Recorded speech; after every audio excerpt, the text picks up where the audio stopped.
Operação da PM na última sexta-feira na Vila Jockey, em São Vicente, termina com 4 mortos, 1 ferido e policiais afastados. No boletim de ocorrência registrado aqui na delegacia sede, os policiais militares informaram que estavam realizando uma operação de combate ao tráfico de entorpecentes entre o dique do Pissarro e dique do Cacheta, quando foram recebidos a tiros por 10 indivíduos armados. No confronto, 4 pessoas morreram, 2 adultos e 2 menores, e outro adolescente de 16 anos ficou ferido. A comunidade desmente a PM e afirma que não houve troca de tiros. Em contrapartida, a Polícia Militar diz que vai investigar a ação e o vídeo, a perícia do local e os depoimentos serão analisados. Já a Polícia Civil instaurou um inquérito com acompanhamento da Corregedoria da Corporação. Segundo a Secretaria de Segurança Pública, os policiais envolvidos estão afastados do serviço operacional. Em nota, a Prefeitura de São Vicente informa que o adolescente de 16 anos ferido deu entrada no hospital municipal com um projétil alojado no braço esquerdo. Ele foi avaliado e a bala não precisou ser removida. O paciente foi liberado e saiu sob escolta da Polícia Militar. Cidades Criativas foi o tema do segundo Hackathon Unisanta realizado no fim de semana. A alta direção da Unisanta deu as boas-vindas aos participantes. Economia criativa foi o tema do segundo Hackathon. A solução, quando vem de mentes criativas, porque na verdade o universitário está dentro de todo o envolvimento da pesquisa, do conhecimento, mas também ele está sentindo a problemática de toda a nossa região, eu tenho certeza que há de originar em situações que possam melhorar a condição de toda a nossa região. E nós temos aqui também ex-alunos, não apenas alunos, ex-alunos, que já levam esse trabalho no exterior e vêm trazer essa experiência também, discutindo com não apenas Santos, mas toda a Baixada Santista, para que a gente possa retomar um papel de protagonismo, não é? E a universidade tem todas essas propostas, essas ideias que hoje vão ser mostradas aqui. Na palestra de abertura, a gestora cultural e corporativa Denise Covas Borges falou sobre a economia criativa. O tema vai estar em pauta em Santos, no encontro anual das cidades criativas da Organização das Nações Unidas para a Educação, Ciência e Cultura, Unesco, marcado para julho do ano que vem. A gente fala de gastronomia, a gente fala de cinema, a gente fala de música, folclore, enfim, design, TI, games. Então tudo isso junto e misturado dá um caldeirão super bacana, e uma cidade que se propõe a ser criativa, ela tem que ter isso, ela tem que ter a conexão entre as pessoas, entre os bairros da cidade com outras cidades, tem que ter a cultura não só no sentido do entretenimento e da arte, mas também na cultura, na busca daquilo que é a sua característica principal, as suas singularidades, não é? A Maratona Hackathon reuniu 36 participantes de vários cursos da Unisanta e de outras instituições. Divididos em 7 grupos, eles tiveram a ajuda de mentores para criar soluções digitais para problemas de Santos. A primeira parte é o pitch, que eles vão estar apresentando essas informações, e aí a banca vai estar avaliando a viabilidade técnica, poder de empreender e a inovação também, que isso faz parte do processo do Hackathon. No térreo, várias exposições ao público. O Inove Fab Lab, da Unisanta, apresentou a impressora 3D e esta máquina que reutiliza plástico descartado. A Faculdade de Arquitetura e Urbanismo montou um espaço de convivência com estrados de madeira e caixotes. Na exposição Engenharia do Cinema, projetos que tiveram a participação de profissionais da região. Enquanto isso, bem perto dali, no ginásio Laerte Gonçalves, concentração total e cabeça para funcionar na maratona. As propostas dos grupos foram detalhadas à banca examinadora do Hackathon. Em terceiro lugar, ficou o projeto para a criação do aplicativo Scambo, para incentivar a produção de produtos agrícolas hidropônicos. Em segundo, a plataforma digital Criação, para aproximar os moradores da cidade. A proposta vencedora foi o aplicativo Trabalho Trocado. Pagando com serviços e não criando uma moeda alternativa, algo desse tipo. Como é que você avalia esse hackathon, essa oportunidade? Incrível, foi muito legal. E tem feira de games. Nesta semana na Unisanta, alunos do curso de produção multimídia produziram jogos e vão expor seus projetos. Os criadores dos jogos atendem os visitantes e ensinam como funciona cada jogo. São cerca de 20 games 100% produzidos pelos estudantes que elaboraram desde o tema, roteiro, concept, design, animação e o desenvolvimento. A feira é um último processo do desenvolvimento de games, que é uma das matérias que eu dou em produção multimídia. Ela é o teste do projeto que eles fizeram em aula, né, que eles desenvolveram durante o semestre, e é o teste público, né, onde a galera pode vir e testar os jogos que eles desenvolveram, a temática deles, a estrutura deles, todo o pensamento do jogo foi feito pelos alunos e é aberto para o público mesmo testar e eles terem esse feedback do público com relação ao que eles fizeram. Os alunos que tiverem interesse podem conferir a feira novamente no próximo dia 14, no período noturno. O Bunkassai, festival que celebra a cultura japonesa, foi realizado em Santos no fim de semana.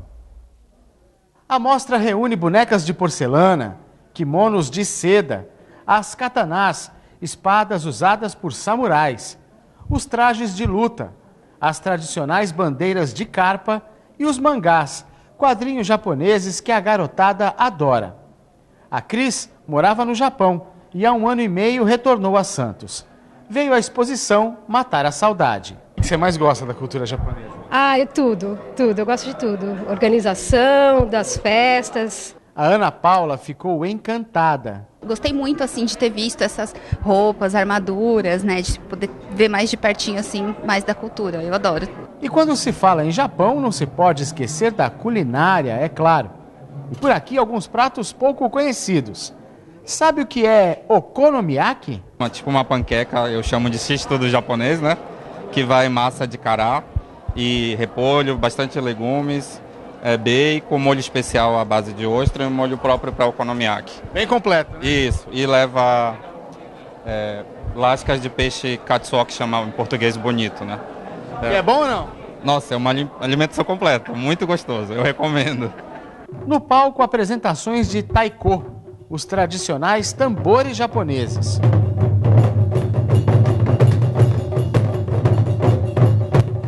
O Bunkassai é o festival que celebra a cultura japonesa. Centenas de pessoas se divertiram, comeram, festejaram e se integraram um pouco mais à cultura oriental. Afinal, os japoneses chegaram ao Brasil pelo Porto de Santos. Dá para dizer que tem um pedacinho do Japão por aqui. A gente vê na escola também, 90% dos alunos são brasileiros, querendo aprender o idioma japonês. Então, a cultura japonesa está sendo difundida. Então, o cumprimento dessa missão da entidade, da Associação Japonesa de Santos, está se efetivando através desses eventos, né? Após a renúncia de Evo Morales, então presidente, as cidades de La Paz, a capital da Bolívia, e Santa Cruz foram saqueadas e depredadas por gangues. Veja os detalhes no Giro pelo Mundo. Casas foram incendiadas, lojas foram saqueadas e gangues foram às ruas durante a noite de domingo para segunda. Várias partes da cidade de La Paz amanheceram com rastros de uma noite de terror. Evo Morales renunciou à presidência da Bolívia no domingo e ainda não está claro quem irá substituí-lo. Em 20 de outubro, ele havia sido eleito em primeiro turno em eleições gerais, mas protestos violentos e denúncias de fraude na votação aumentaram a tensão no país. Evo perdeu o apoio dos militares, que pediram sua saída. 2 pessoas estão em estado crítico depois de mais um dia de protestos violentos em Hong Kong nesta segunda-feira. Uma delas, um manifestante contra a China, foi atingida com um tiro por um policial, em um ato transmitido ao vivo pelo Facebook. Uma porta-voz da autoridade hospitalar da cidade afirmou que a pessoa passou por cirurgia e estava em condições críticas. A polícia disse que está investigando o oficial e que ele foi suspenso. Em outro lugar da cidade, um segundo manifestante, este pró-Pequim, teve um líquido inflamável jogado sobre o corpo e depois foi queimado. Ele também está em estado grave.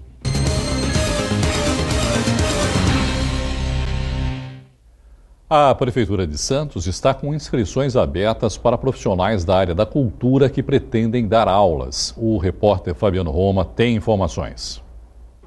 Atenção que esse recado é para você que é profissional das artes e está querendo trabalhar. A Prefeitura abriu inscrições para várias oficinas. Quem vai explicar para a gente essa história é a Raquel Pellegrini, que é secretária adjunta de Cultura. Secretária, essas vagas são para quem quer dar aula, é isso? Exatamente. A gente está fazendo aí no finalzinho do ano, a cultura não para, né? E a gente está fazendo o credenciamento de novos oficineiros, novos profissionais da área da cultura e da área das artes, para oficinas que vão acontecer em dezembro.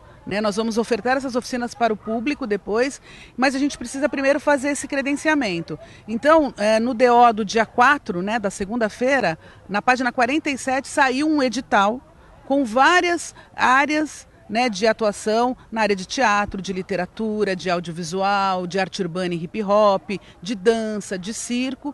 E aí o profissional, o oficineiro, ele pode se inscrever, fazer o seu projeto, Ali está tudo explicadinho. Todos os documentos que ele precisa preencher, toda a formatação que ele precisa fazer do projeto. E, além disso, tem rodas de conversa, que são bate-papos sobre cultura, e workshops, que são oficinas de curta duração. Então, essas inscrições para o credenciamento desses artistas fica aberta até dia 13, e ela pode ser feita presencialmente aqui na Secretaria de Cultura, na Pinheiro Machado 48, ou por e-mail. O e-mail é secult.credenciamentodeartistas@gmail.com. Ele faz lá então todos os documentos estão nesse edital e é muito bacana porque a gente vai poder presentear o nosso munícipe aqui, quem gosta de cultura, quem gosta de arte, tanto o oficineiro quanto os alunos nesse final de ano. Isso aí. Muito obrigado, secretária. Fica dado o recado para você, Fabiano Roma, para Santa Cecília TV. Um futebol solidário reuniu artistas e jogadores profissionais para arrecadar fundos para a compra de vacinas contra a poliomielite em todo o mundo. A iniciativa do Distrito 4420 do Rotary Internacional foi realizada na Vila Belmiro. Um domingo de festa na Vila Belmiro. A bateria da Unidos dos Morros elevou a temperatura.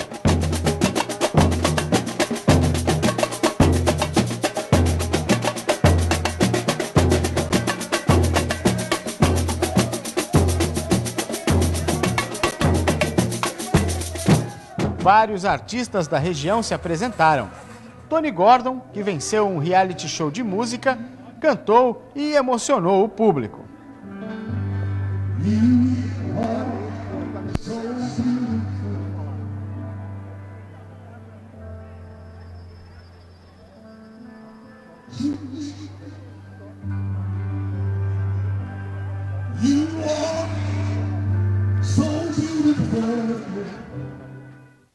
E deixou uma mensagem de união e otimismo.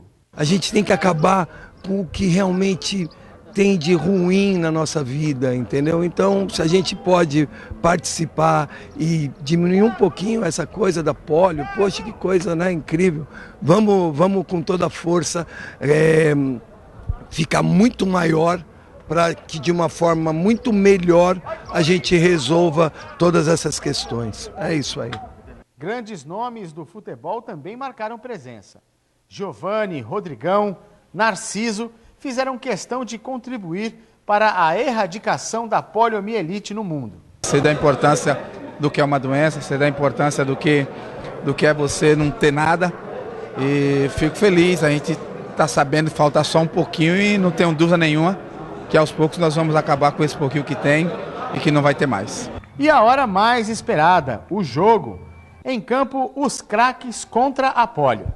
Mas futebol aqui é o que menos importa.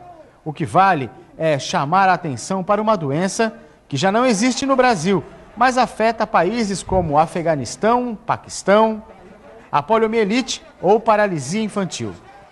Se a doença não for erradicada em 10 anos, 200 mil novos casos podem surgir por ano. Por isso, o Rotary promoveu o Craques contra a Polio. O evento arrecada fundos para comprar vacinas que vão ser distribuídas pelo mundo. O fato da poliomielite estar erradicada no Brasil já há vários anos, isso não quer dizer que a gente não tenha o risco de voltar ao aparecimento dos casos de poliomielite. Como aconteceu no último ano com o advindo da sarampo, que é uma outra doença que também tinha sido erradicada, mas infelizmente, pela falta de cobertura vacinal, acabou retornando para o nosso país. O assunto agora é a rodada do fim de semana do Brasileirão e comigo está aqui no estúdio o Rodrigo Martins, jornalista do Santa Portal. Rodrigo, começar aí pelo Santos, que no sábado conquistou mais uma grande vitória, jogando fora de casa, 3-0 em cima do Goiás. Boa noite, Irineu, boa noite a todos. Foi uma grande atuação do Santos, até diria do Soteldo, né? Exatamente, Soteldo, Marinho, muito bem. Eu até arriscaria dizer que foi o melhor jogo do Santos fora de casa nesse Brasileirão, realmente. A atuação do Santos foi muito boa, desde o começo, o time dominando, criando chances. Esse foi um golaço do Soteldo. Exatamente, né? O Soteldo, como a gente já havia falado na última vez que eu vim aqui, ele aprendeu a chutar, ele melhorou, Irineu. Eu estava lembrando disso antes de você entrar no ar, viu? Eu falei assim, eu vivia criticando o Soteldo, que ele dribla todo mundo, na hora de finalizar ele falhava um pouco. Agora ele resolveu marcar gol, né? Também. Tem muito do trabalho do Sampaoli que vem insistindo para ele aprimorar a finalização e vem dando certo, né?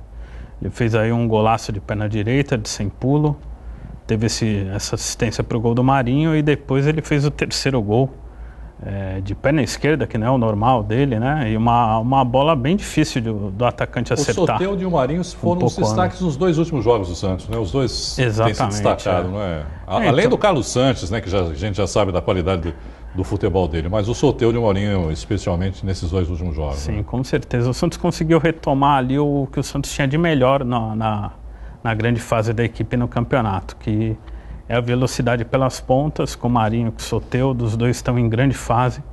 E o Sampaoli fixou o esquema com 4-3-3, né? Abandonou ali os 3 zagueiros, o 4-3-3 vem dando certo, o time vem jogando muito bem, vem evoluindo e o Santos está aí a uma vitória de confirmar sua vaga na Libertadores e tem tudo para figurar entre o G4 ali e ir para a fase de grupos. Chegou a 64 pontos, continua como terceiro, né, na colocação, mas agora há 3 o Palmeiras, que é o vice, né? Sim, o Palmeiras ali que tropeçou contra o Corinthians, o Santos está ali a uma vitória, né? Como o Santos tem 19 vitórias, o Palmeiras também. Caso o Palmeiras seja derrotado em um jogo, o Santos venha a vencer. O Santos ultrapassa nos critérios de desempate. Bom, só a título de curiosidade, né, e para registrar, no primeiro turno o Santos já havia goleado o Goiás 6-1. Acho que foi a maior goleada do Santos no campeonato, não é? Foi. 9 gols contra o Goiás nesse campeonato. Gols, né? Tá 9-1 para o Santos, né, Rodrigo? Exatamente. Bom, para a gente continuar no Santos, mas falando de um outro assunto que nem sempre é muito legal, mas enfim, foi um dia polêmico. O presidente José Carlos Pérez, que está afastado, e o vice, o Rolo, que estava afastado, retornou justamente agora para assumir a presidência do Santos. É isso, Rodrigo? Foi mais ou menos isso. Explicar o embrólio aí para o nosso telespectador. A questão toda começou por causa de uma punição que foi imposta pelo STJD, o presidente Pérez. O Pérez declarou em um programa de rádio que se dependesse do VAR, o Flamengo já era campeão brasileiro. Isso gerou uma ação no STJD, que foi julgado, ele foi punido na semana passada com 15 dias de afastamento na esfera esportiva. Mas no entendimento do Orlando Rolo, isso valeria também para a questão administrativa do clube e hoje ele se declarou como presidente em exercício. Achava que ele estava afastado esportivamente, mas poderia continuar despachando, vamos dizer assim, na presidência do clube.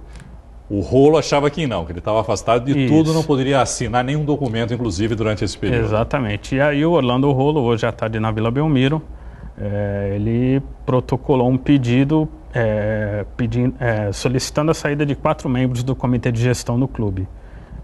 Algo que não foi respondido ainda e hoje o STJD, no final da tarde, se posicionou, esclareceu toda a situação, disse que realmente a punição diz respeito apenas à esfera esportiva, ou seja, o presidente José Carlos Pérez pode continuar despachando, trabalhando normalmente na Vila Belmiro, que isso não afeta o andamento do clube. O que ele não poderia, por exemplo, para a gente situar o telespectador, se tivesse um sorteio de fase de grupos da Libertadores.